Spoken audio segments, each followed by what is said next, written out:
Истрагата за 5 тони марихуана запленета минатата недела во Србија, за која српските власти тврдат дека влегла од Македонија, е во критична фаза. Чија е марихуаната? Како е вмешана компанијата? Станува ли збор за организирана група која во континуитет го користела бизнисот за шверц?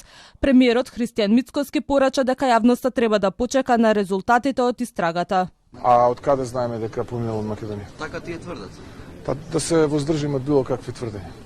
Кога да се очекуваат?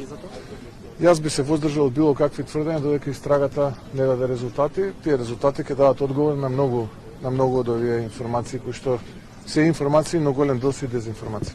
Според досегашните информации од српските власти, марихуаната во Србија влегла од Македонија, а во јавноста беше објавено дека еден од приведените е косопственик во скопската компанија Алфа Фарм, регистрирана за одгледување канабис за медицински цели.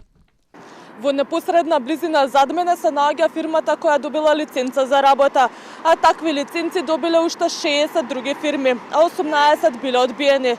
Но дали Алфа Фарм ќе остане без лиценца, не се знае, бидејќи таква одлука се уште не е донесена.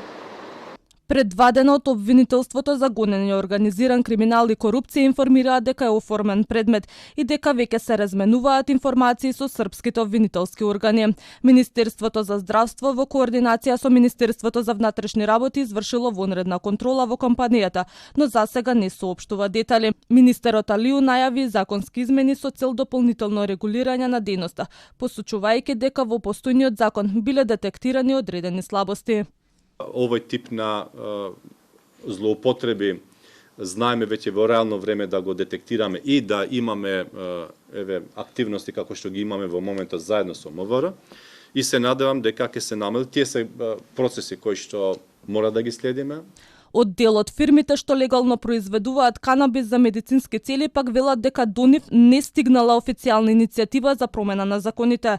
Тие изразуваат загриженост дека евентуални избрзани измени би можеле да му наштетат на легалниот бизнис, особено на извозот, кој најчесто е насочен кон Германија и други европски земји.